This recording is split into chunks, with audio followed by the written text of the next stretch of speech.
Strong language and some scenes you may find upsetting now on BBC One Scotland. Senior officers tell a worrying story of police under pressure. With more crime to investigate and 20,000 fewer police officers, the pressure is on for Britain's police.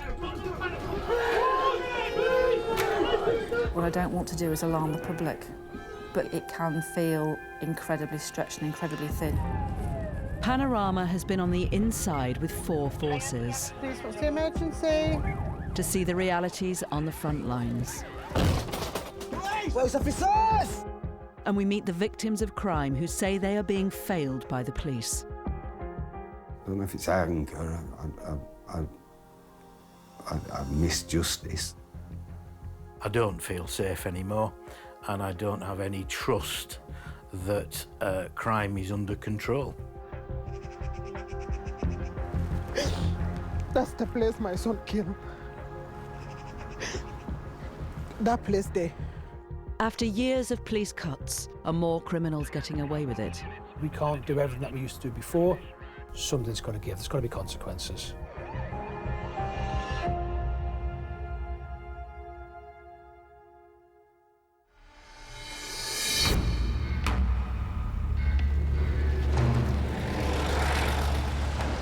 This is Wyke, a village on the outskirts of Bradford.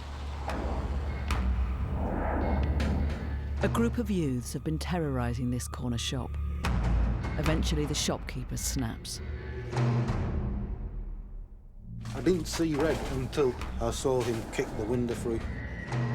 And that's when I thought, right, do you know what, this is getting too much. It's not an argument no more, he's actually getting physical, so that's when I went round to the back and grabbed my baseball bat. What went through my mind is, I'm going to get him. I don't want them to think that they got away with it. The police said, you shouldn't have gone outside with a baseball bat, but I'm not going to go outside with a rolled-up newspaper against 15 lads, am I? Bavin reported the incident to West Yorkshire Police.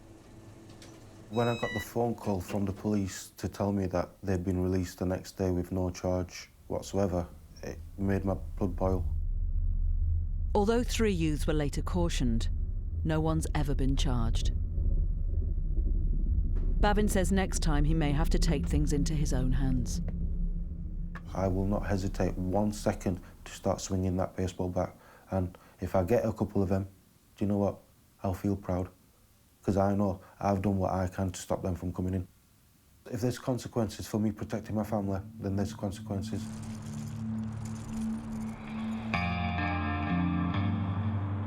Just up the road in the chip shop at the centre of Wyke, Richard Bolland was grabbed from behind by a masked attacker. I was stood at the sink here, washing some peas, felt an arm go around my neck. I realised that I was blacking out. I had to do something. Went crashing backwards. I got my thumb in and I just pushed and pushed and pushed and pushed until I got it under his arm. Bounced off this door frame and then ended up on the floor down here. Laid there stunned for a few minutes and then managed to reach up to the phone and call the emergency services. The names of suspects were passed to West Yorkshire Police, but he too was disappointed by what happened next. I do feel let down by CID. The final phone call was that nothing new would come to light.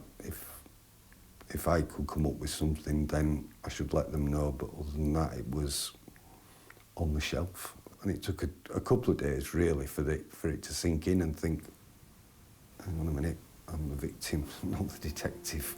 You just pass the ball back to me.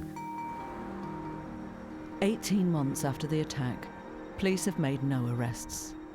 They said there just wasn't enough evidence to charge anyone. Richard's been targeted again, but again, no one was caught. And he says it's happening all too often in Wyke. From where I'm standing now, I can see 1, 2, 3, 4, 5, 6, 7, 8, 9, 10, 11, 12, 13, 14, 15, 16, 17, and if I went round the corner, 18 businesses that have suffered robberies or serious antisocial behaviour or violence indeed. I think we've just got to the stage where we're all scared. You know, you're frightened to go out at night. People from the village have called a meeting to discuss their fears.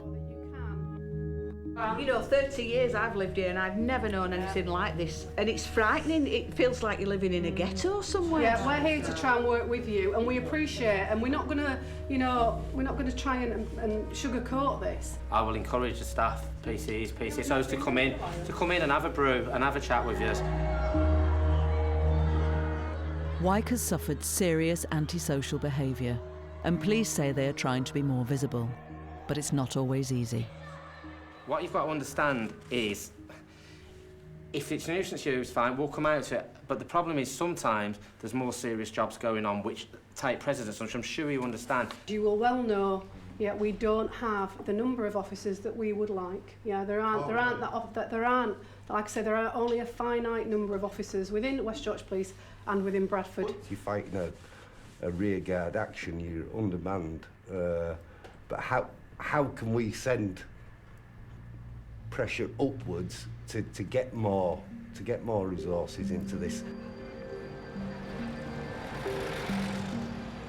Because there were no charges in Richard's case, he lives with the fear his attacker may be nearby.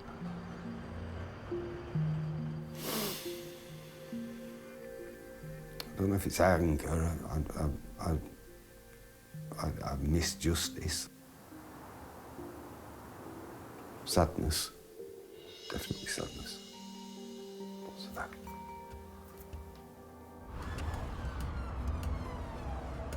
Richard is not alone. A BBC analysis of crime figures shows more and more offences are going unsolved.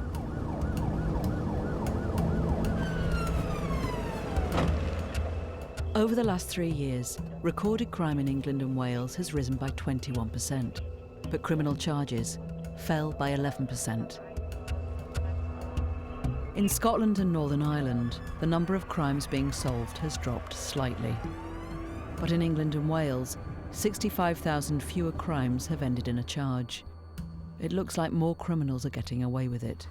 And that worries those who monitor police performance.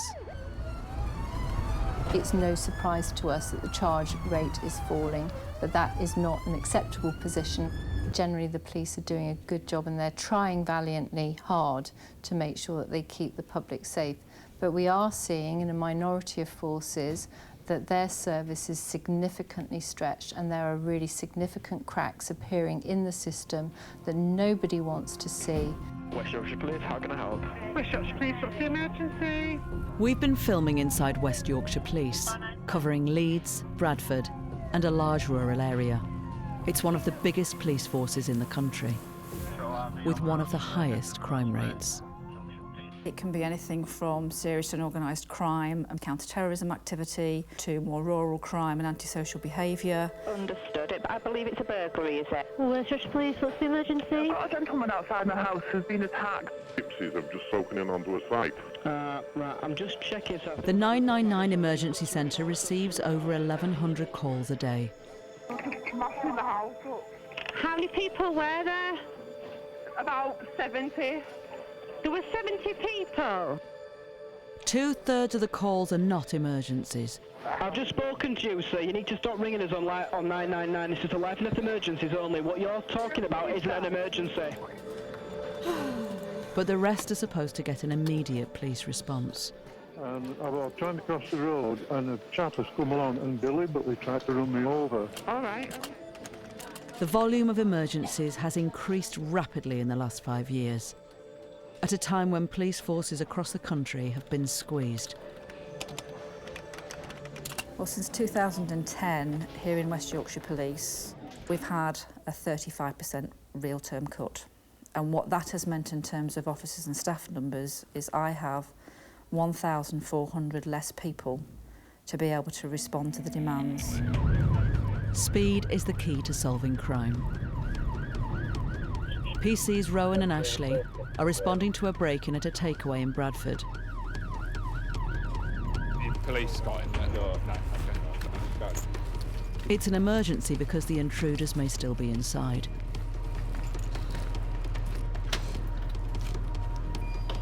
Police here are supposed to reach emergencies within 15 minutes. But 20% of the time, they don't. We cannot do everything at once.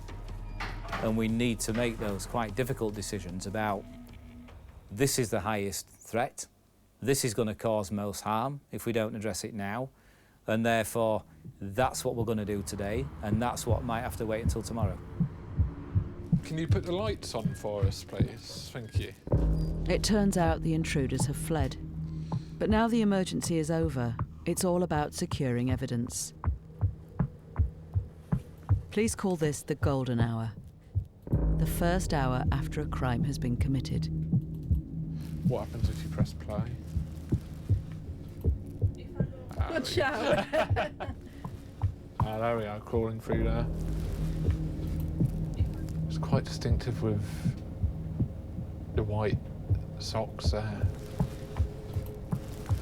The CCTV will be collected tomorrow. They'll have a look at that more closely and see whether we can get like a facial shot of the suspect. Chris have been seized because he's had him in his hand, so we're going to have a look and see whether there's obviously any forensics on them. All too often, the police fail to arrive within the golden hour. There are occasions when we might not be able to trace witnesses as quickly as we would want, or we might miss opportunities during an investigation because of other pressures at that time. West Yorkshire Police, what's the emergency? I'm having continuous things happen on this street. It's 4 o'clock and not even one police car's come up. Why are we paying all these taxes for? For what? Like I said, I've updated that and I've sent it through to the officers and they are aware, so if we have got a unit free, we'll head down there as soon as possible, okay? If you don't get that front end bit of policing right, actually turning up in the first place in a reasonable time, listening to the victim, gathering evidence, then what chance have you got of bringing the perpetrator to justice? Well, actually, you have no chance if you don't take those steps.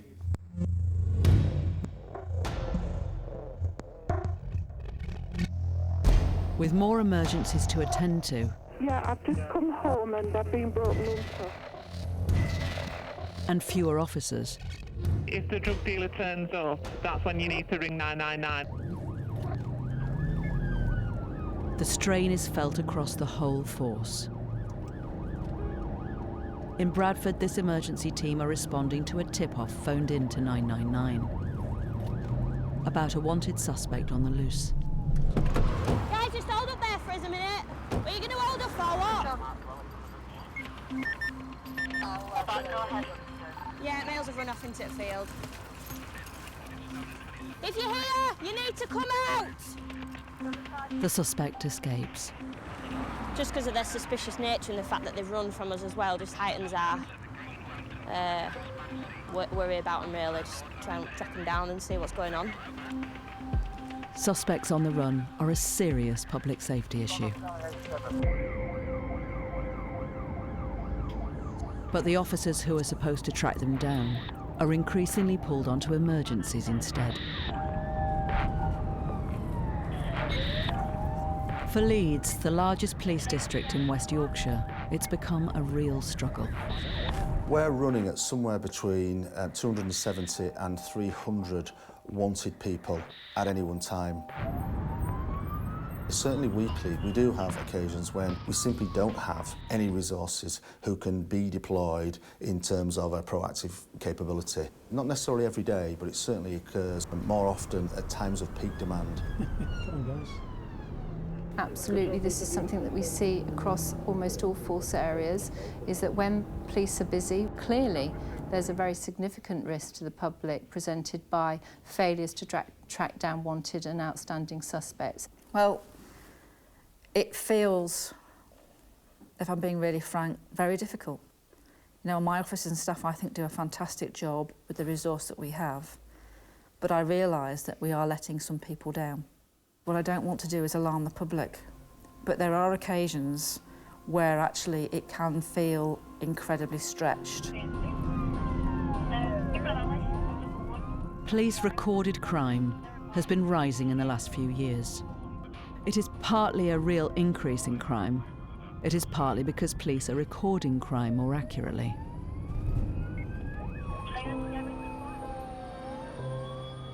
But with some crimes like rape, it's because far more victims are coming forward to report offences.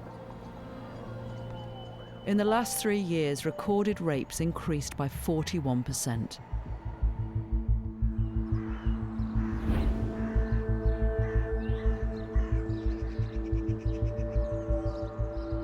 Police here have seen a 90% increase in recorded rapes since 2014. It is a priority to investigate every one. And that means resources often have to be diverted from other investigations. Staffordshire Police Emergency. Hello, I've got a young girl been assaulted. How old is she, do you know? How old are you? 22. A woman has just been violently attacked. Has she got any injuries, or is it just how she... Yeah, she has got, yeah. What injuries has she got? No cuts and scrapes. Like I say, he's tried to do stuff to her as well. She was in this bar earlier that night with friends. My friend told me to wait for him and he'd walk me home, but I was just like, I can't be bothered waiting around. You know what? I'm just going to walk home. But the decision would have devastating consequences. All of a sudden, he just came up behind me and tried to kiss me. At this point, he grabbed me and threw me, and I was like at the bottom of the subway. He bashed my head into the floor. Alison's been violently raped, but feared her attacker wouldn't stop at that. I just literally thought, if I don't get out of here, I'm going to die. All of a sudden, I just grabbed him and threw him off me and just ran for my life. CCTV shows her desperately fleeing barefoot through the centre of this Staffordshire town to get help. I just ran back there and I was banging on the doors and no one was answering. And then this security guard had come out and I was there, covered in blood. Do you know where he is? No, he's got it. He's on the stop, I presume. The 999 call triggers an immediate response from Staffordshire Police.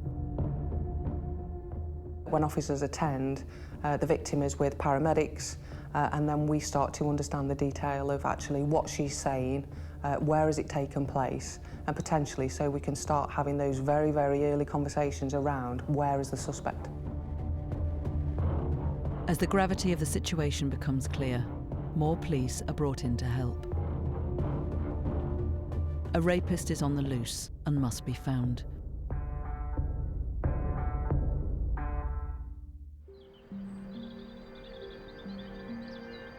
Three rapes are reported in Staffordshire every day.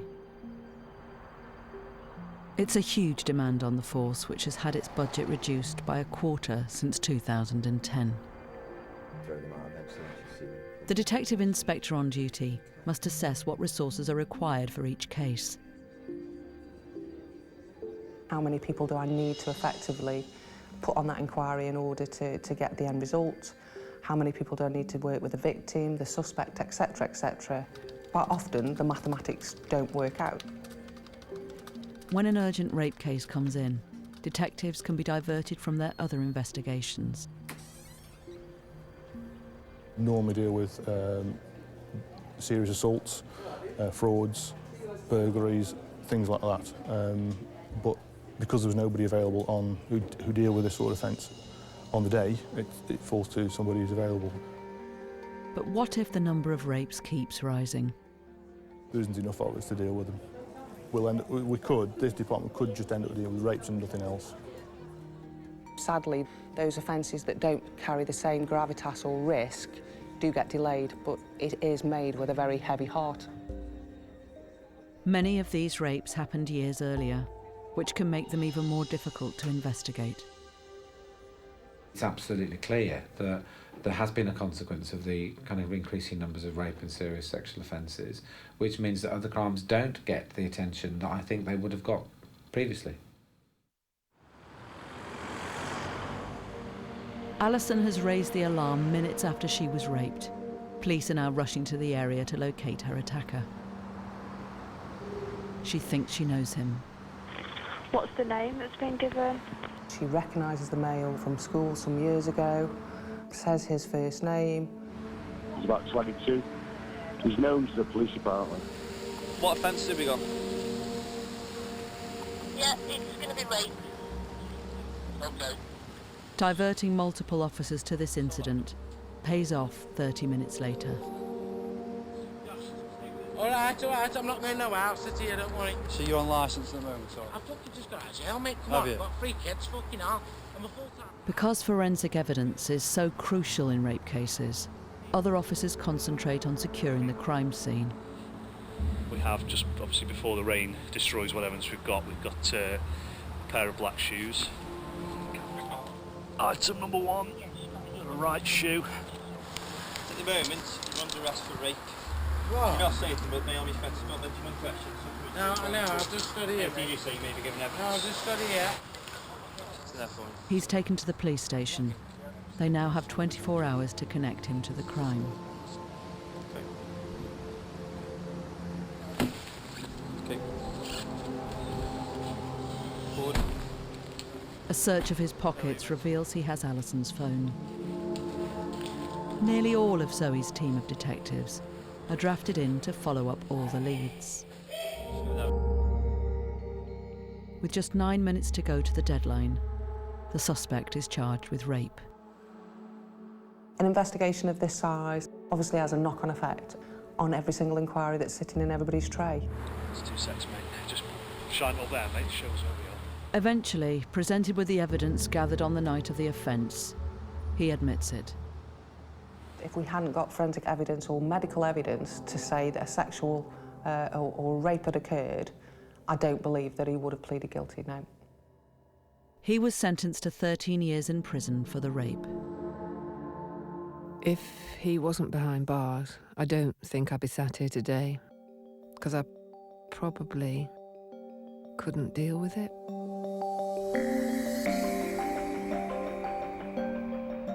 Although Alison got justice, the vast majority of rapes are even harder to solve.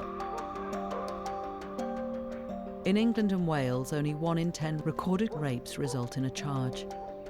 I want to see us prosecute as many of those offences as possible. I don't place a cost on it as to whether it's a, whether that was a worthwhile investment, because that's not the way I see policing. So our job is to encourage the reporting of crime, to investigate it to the best of our ability, and to put the best evidence before the court and for the court to make its decision. Across England and Wales, police budgets have seen big cuts in real terms since 2010. The number of officers has been drastically reduced by nearly 20,000.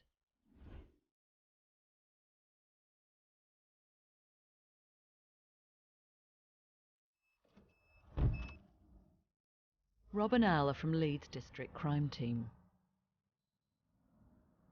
This team of detectives, who covers 340 square miles of the Leeds area, has been cut from 150 to 50.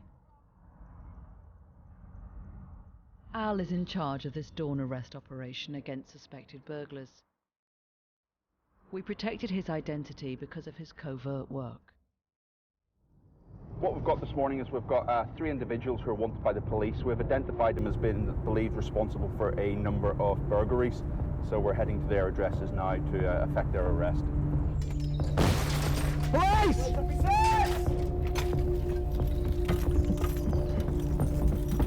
So forced entry, but the subject's not here. So we'll move on to the next one. Come on.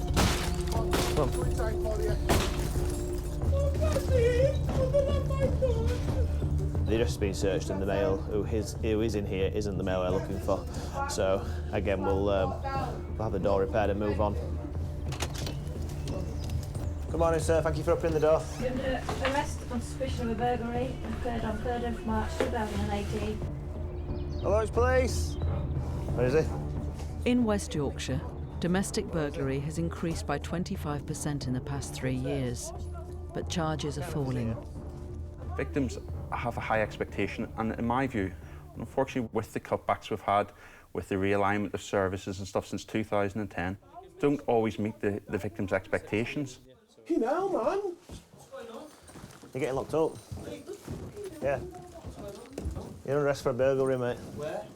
I'll tell you that later. So you don't have to say anything may harm your defence. He's a prolific burglar, you know, he's got lots of previous convictions for burglaries.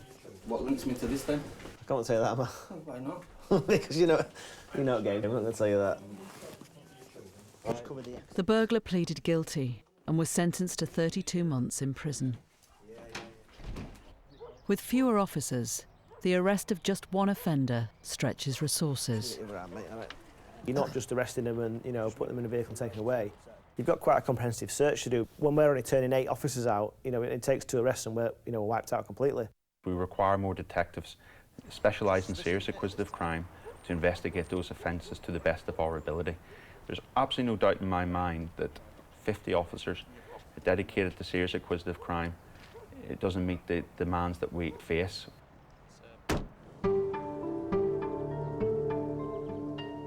Across England and Wales, burglary is creeping up, but more and more burglars seem to be getting away with it. Over the last 3 years, recorded crime of domestic burglary rose by 5%, but charges fell by 26%.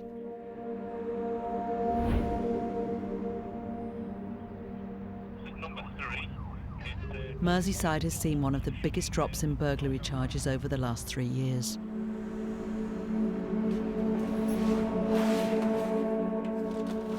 This couple discovered burglars had stolen money, valuables and their car keys as they slept.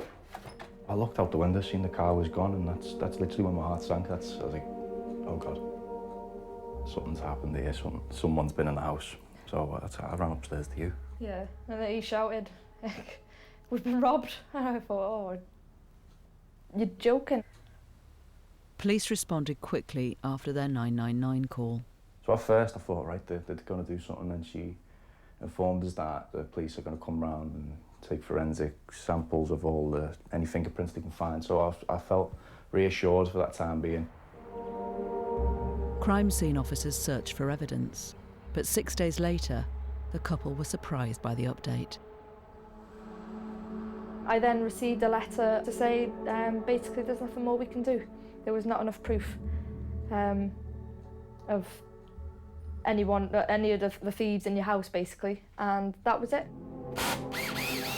Their investigation was closed, or as the police say, filed. So feeling violated like that, someone coming into your house and the police not actually doing anything about it, apart from sending out a bit of paper to say we've given up, basically.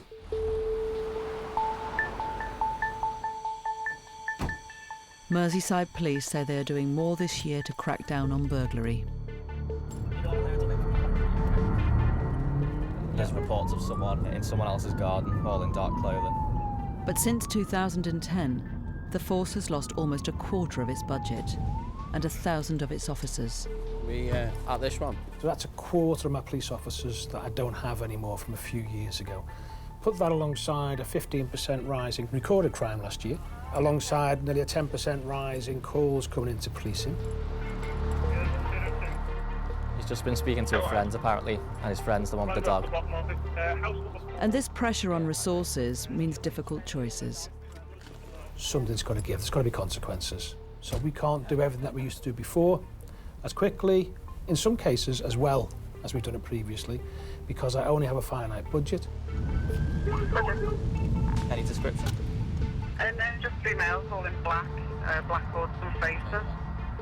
So the offences that affect the most people, like burglary, car crime and street thefts, are often closed or filed if police think they can't solve them. The public would like us to solve every crime that happens, particularly if it's happened to yourself. Solvability is there any chance we are going to catch someone for this offence? And on some occasions, no, there isn't, whether that's a burglary, a car crime, a robbery.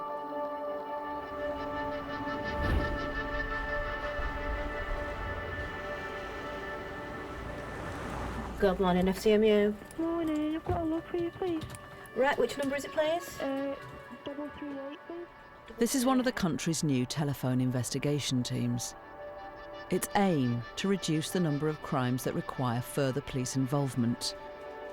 They call it the Force Crime Management Unit. So unfortunately this is one of those crimes where if we don't have any further lines of inquiry, which I can see that there's no CCTV, nobody's witnessed anything, yeah, I'm sure you will do, yeah. And we just If you report a crime and it's not considered serious or an emergency, you'll end up talking to this team. Whether there will be any further investigation is decided over the phone. Address, is that right? Yeah. Do you know if there's any CCTV at all that covers the bike shed? I think there should be in the car park because when I went... Most of these investigators are not police officers, but they've had an initial week's training. They deal with 870 crimes a day. So I won't be sending an officer around or anything at this stage. I think I've got all I need from you over the phone. With the help of a checklist, they decide which ones need a police follow-up. Was there any CCTV? Yeah. And which ones do not. Hopefully we'll get some image and see who it is and try to catch them. If we think that the chances of detecting that crime are negligible and it is a low-level crime and there may be the minutest of opportunities, then we'll probably finalise that crime at that point. And they've given you the crime numbers. Many of these crimes are finalised or closed because they are not thought to be solvable. Some because they're not worth pursuing. Okay, just due to the nature, obviously, the offence itself, and because it's only valued at £7.27, it's going to be finalised, okay? Just with regards to the value of the good itself, and it's not proportionate for the police to investigate any further. If you were to ring up and tell us that you'd had your car broken into, would the public really expect us to send 2 police officers looking for CCTV all around your village? The team's objective? To increase the number of crimes that are closed without any further police involvement. At the moment, it's around the 50% mark at the moment in the crimes that have been filed after that primary investigation. I think the maximum we could get to is 56%, so we're there or thereabouts. I wouldn't say that that was dumping crime. I would say that that's having to make a pragmatic decision about whether there is lines of investigation. Some victims are told the only chance of a police investigation is if they can come up with the evidence themselves. So if you can ask the manager or whoever's got access to that CCTV, if they can kindly view the footage between these times and see if it shows anything. What we're trying to do is work with the public to understand the demands placed upon us and, yeah, where possible, you know, if they can just nip and, you know, have that community spirit and do that, that's great. If they refuse to do so, then we are where we are. We might still finalise that crime. I think that's a practice that the force needs to look long and hard at. There's a very real risk that the force could be pushing back, particularly onto vulnerable victims, the responsibility of investigating their own crime. To push that back onto the victim routinely in perhaps complex cases is a risk that I certainly wouldn't want to see forces within my area taking on a routine basis. But some of the victims whose crimes are filed are not happy. Rebecca is 18 and had her purse stolen when she was out with friends in the centre of Bradford. She reported the crime and was passed to the FCMU. Hello. Oh, hello. My name's Rebecca as well, from West Yorkshire Police. I'm ringing you up about the theft earlier today. She told the FCMU that one of the places her purse may have been stolen was Waterstones. We'll check with Waterstones, see if there's any CCTV there. It did seem like from the off-go, they weren't necessarily thinking about, oh, we'll try and pursue this really hard. It was more a case of, let's tick some boxes. Hopefully you will get some news from Waterstones, but we'll close the crime down as undetected at this stage, pending results of any CCTV inquiries. Waterstones didn't have any CCTV. Rebecca's crime was filed. For many people, this phone call may be their first and only contact with the police. You're always told from being quite young, you know, the police force are there for you, they're here to listen to you. And then when actually something happens and it gets reported, if nothing's done about it, you feel a bit crestfallen afterwards. I know that I did personally. It sounds like this crime is going to get filed because... But in West Yorkshire Police, it's seen as the best possible option. I never thought that we would be in the situation where we are today, where we're having to deal with far, far more over the telephone. I don't necessarily think that is the best public service. I don't think that's necessarily the best policing. But we are where we are because of the resources that we have. It isn't just criminality that is putting pressure on the police. More and more time is going on incidents that don't involve crime at all. Male, suspect white male is inserted, wearing a blue-coloured jacket. Possibly they say that the male might have mental health issues. In recent years, there's been a huge increase in calls to help people with mental health problems. What is she doing at this moment? Is she calm? What is she? She's put petrol all over the door, poured it all over herself, and then I left her with it. She knocked on my door, so I opened the door, I'm looking after her. Right, OK, that's fine. Well, we're on his way. We're travelling as an emergency. I think over the last 4 years, we've seen something like a threefold increase in the number of calls. And that is probably also associated perhaps with austerity measures hitting other agencies, other available support. Emergency. Hello, caller, what's your emergency? It means police are often helping people in need rather than fighting crime. Caller. On occasions, the sheer volume of some of these calls is very, very significant and almost overwhelming for some of my officers and staff, many of whom are relatively inexperienced about how to deal with individuals who are very, very distraught. I'd like to report someone. Somebody missing. Right, OK, no problems. You want to report what, sorry? A missing. A missing person or...? Yeah, a missing person. OK, how old is it? OK, did they say where they were going? This happened last night. There's also an increase in the number of people reported missing.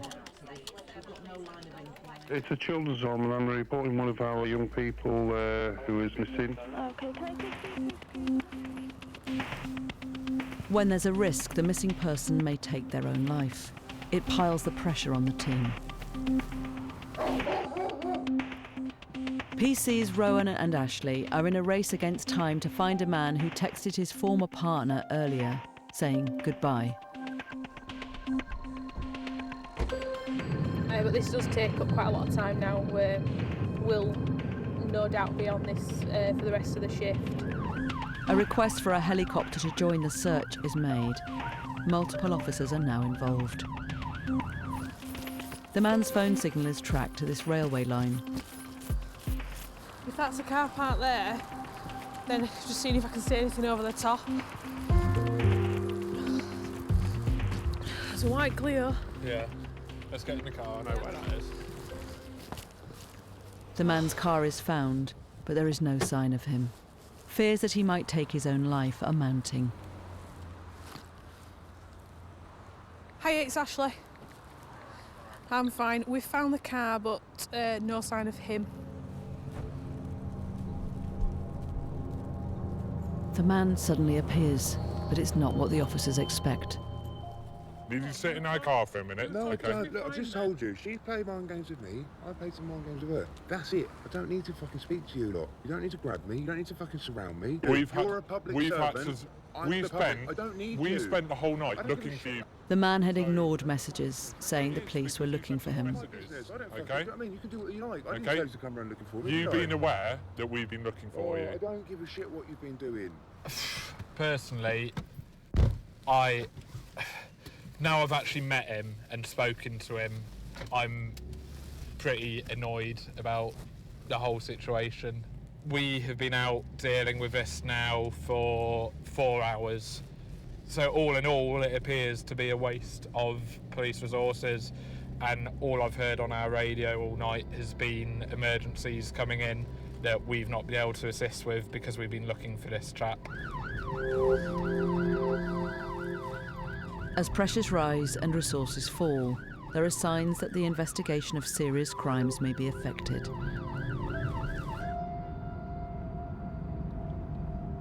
After Chris Collinson finished up at his business near Bradford for the night, he drove along this road. He was unaware he was being followed. As he pulled up outside his house, he was about to become the victim of a violent carjacking. It wasn't until I looked properly and I saw that he was pointing a gun, and as I opened the door I could hear clearly what he was saying, which was, "Get out of the car, give me the keys." So that's what I did. Because a gun was involved, it provoked a major response by West Yorkshire Police. Chris's car had a tracker and was located, but he was told not to get his hopes up. I was given that impression fairly quickly by the police that the chances of catching somebody were pretty slim. To be honest with you, a week afterwards, when nothing had really happened, I'd given up on them actually getting anything done. Having reviewed the investigation, again, I think it's thorough.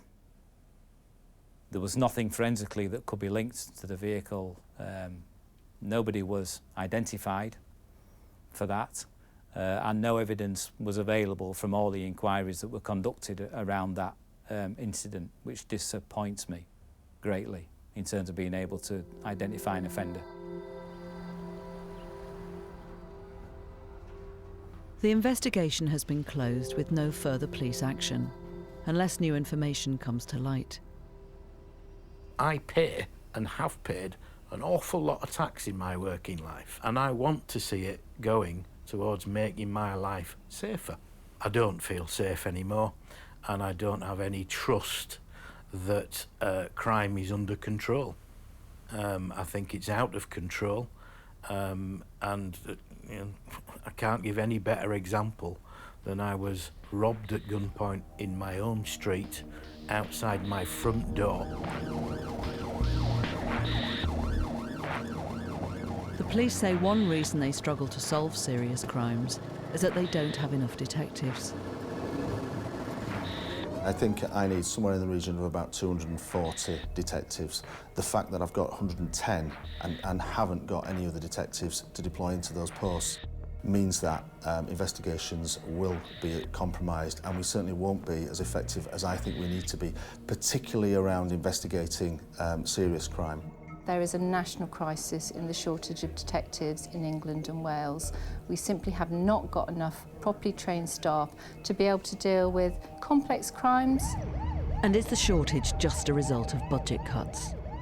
Actually, forces haven't necessarily planned to make sure that they keep their skilled detectives, that they bring people in, that they recruit people to be detectives, and they provide incentives for people to continue in that really difficult and demanding role.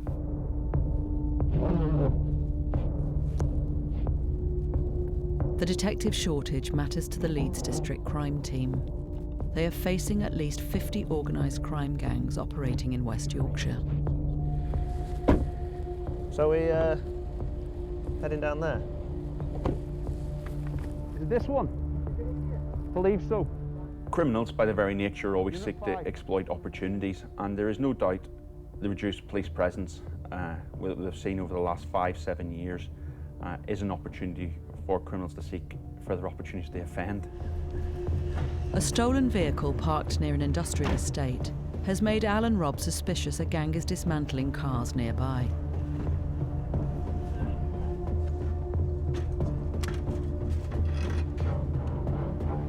Other units, including a firearms team, are called in to help.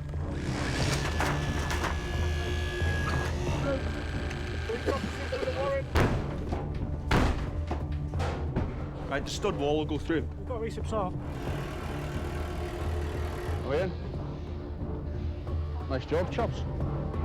There's obviously various parts littered around which would have interest to us. Engines are quite easily be traceable. Car doors, bits of cars all over. But it does have, upon initial inspection, all the hallmarks of what we'd expect in a chop shop. What they find in this secret workshop reveals the sophistication of some of the criminals they have to deal with. We could hear a noise, we could hear this van, and we said, you know, that noise is strange, and obviously my colleague, there's like a false wall there. They'd gone to great lengths to ensure that their crop was going to be really good. And to be fair, it was. Like, the plants are probably the best I've seen in the last 5 years. We found some more documentation there that we've done some checks, and potentially leads us to a suspect. It was a good intelligence find. The police were successful with this raid, and so far one suspect has been arrested. But the gathering and processing of the layers of evidence in cases like this is harder with fewer detectives. Police! My worry as a supervising officer is that we are now at a place where we keep our head above the water. That's all we do. Certainly with the levels of resources that we've got currently, I think we are particularly vulnerable to organised crime groups who have a really good understanding of what our response to criminality actually looks like. Across England and Wales, violent crime is on the increase, especially knife crime. But even with serious offences, fewer cases are ending up with criminal charges.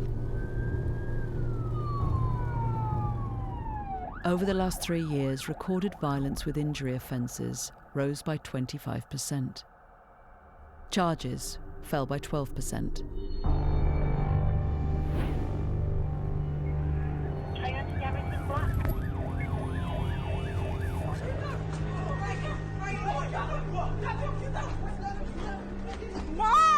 In East London, a man has just confronted a gang of youths who are harassing his heavily pregnant wife. And his wife filmed what happened next on her phone. He chases after one of the aggressors. And then there is a scuffle. I realized when I saw his knife on the hand, and I realized maybe I'm stabbed, but I don't feel nothing at that time when they stabbed me. It just happened very quickly. And I can breathe very well. I screamed to my wife, I'm stabbed, I'm stabbed. I was thinking in my mind, I don't want to die. I prayed to stay alive, to see my daughter.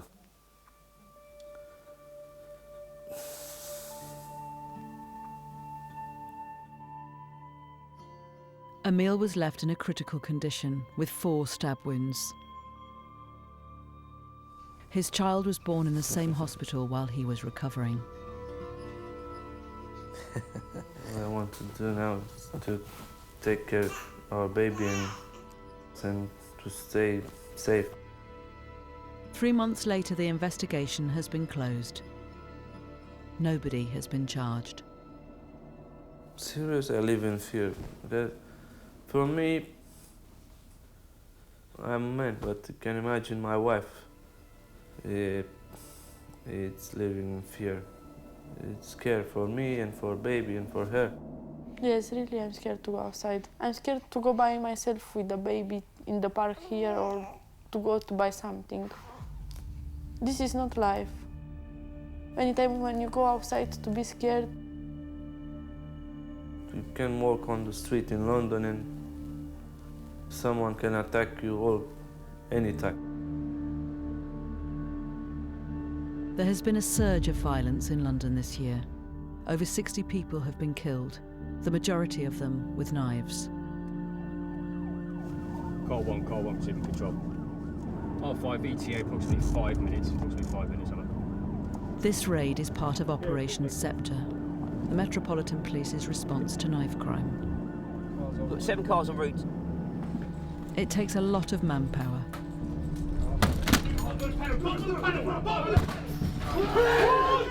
But since Operation Sceptre began 3 years ago, knife crime has gone up 50%. Enforcement certainly works, but when you leave an area, you know, sometimes you see that return to violence because you can't be everywhere in any one place at one time. When you step out, criminality aren't fools. They'll come back in and they will continue their tactics. The Met has been promised tens of millions more to tackle violent crime. But it's had to find more than £600 million of savings across the force since 2010 and has lost more than 1,500 officers. Do we have the resources we need? Again, I mean, if I had a wish, it'd be to have police officers everywhere, you know, constantly be visible on every street corner. Reality is that isn't the case. We are stretching it. It's challenging at the moment. And in the meantime, the fear is that the violence is getting worse. Over the last 3 years, homicides have risen by 15%.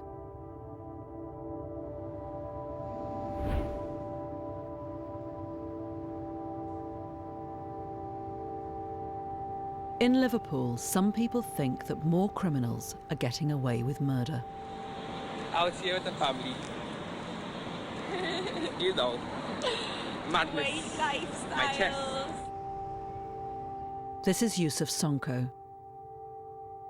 He was just 18 when in June last year, a gunman shot at him and a group of friends in Liverpool. Somebody just come in and daylight and kill my boy. Shoot in her head. That's the place my son killed. That place there. He's been killed and lying down here. Yusuf wasn't a gang member himself. He was just in the wrong place at the wrong time. That place here. That area. Yusuf's family have dealt with so much dignity since that time, and they expect, quite rightly, for Merseyside Police to find the person who has killed their son. Despite almost a year's investigation, no suspects have been charged. 12 years ago, gun crime in the city was at an all-time high.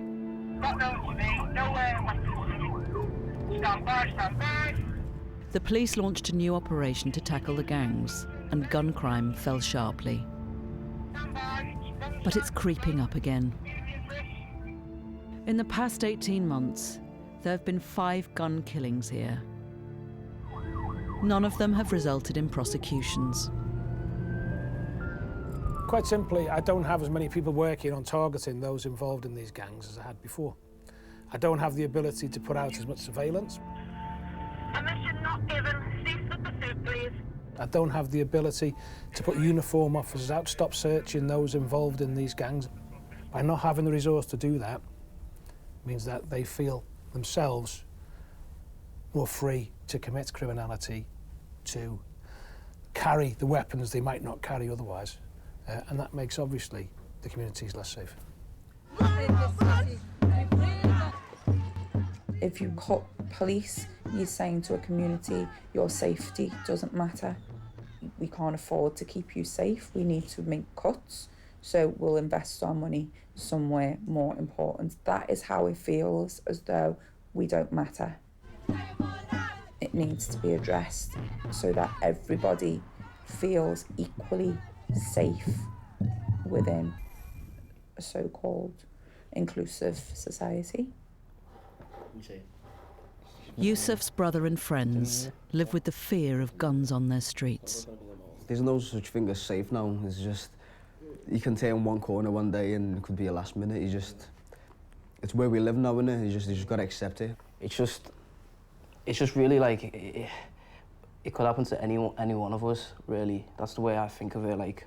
People don't value the yeah, it's the look at someone and just think, I could kill you.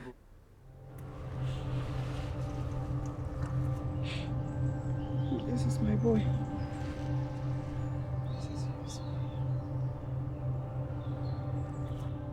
There will always be a team working on this until we reach the point where we believe we can't do any more. In this case, I am exceptionally confident that we will reach a position where we will identify and charge the person responsible for this. Out here with the family. For now, Yusuf's loved ones do their best to remember how he lived. Well, I couldn't tell you a bad memory about Yusuf because he was just one of them people that, like, no matter, like, whenever you've seen him, wherever it was, he's smiling, he's full of life.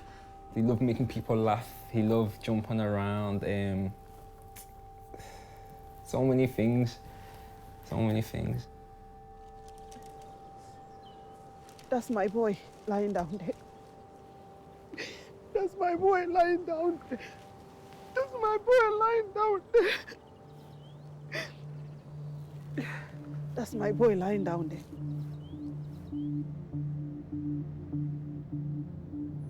The government says the rise in violence across England and Wales is down to drugs and gang culture. And they've launched a serious violence strategy to tackle it. I'm afraid I lay the blame for this rise in crime at the feet of the leaders of the gangs that drag these children into these gangs and exploit them. Early intervention and prevention is absolutely critical because we want to stop young people in particular from getting onto that path of criminality in the first place. We want to stop the harm from happening. She says the government's also concerned about the falling criminal charges, though it's the job of police and crime commissioners to ensure communities are properly policed. We're conscious that when a victim comes to the police, of course, he or she must have faith that the investigation will be conducted properly and to the rightful conclusion. And so we're looking at this to see whether there is more that chiefs and police and crime commissioners should be doing, but also if there's anything on a national level that should be done. But many victims who haven't had justice blame government cuts. If I could sit down with the government and say, wake up, you know, these are your people, were people that are scared to go out, were people that have been hurt, were people that have been robbed. This is very real. In recent years, the demands on the police have been piling up. With recorded crime rising and new pressures on the forces, some chief constables say the cracks are beginning to show. We are seeing increasing amounts of risk to public safety because there are just simply less and less officers and staff. We're doing our best. We could do better. But if there are any further austerity measures, I fear it can only get worse. The government says there will be more money available to the police for next year. We've protected police spending since 2015, and we are injecting a further £460 million into policing in the next financial year with the help of police and crime commissioners.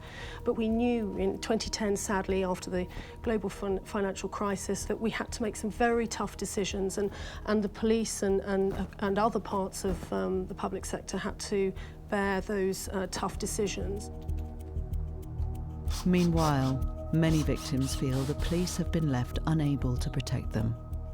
They're the people policing it, making us feel safe, and they don't feel safe. If I could say one thing to them, I'd say, we don't want you to do much, we just want to see you.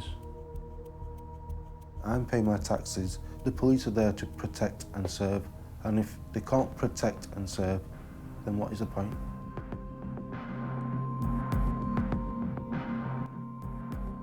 Details of organisations offering information and support with sexual violence are available at the BBC Action Line website, or you can call free at any time to hear recorded information on 0800 077 077.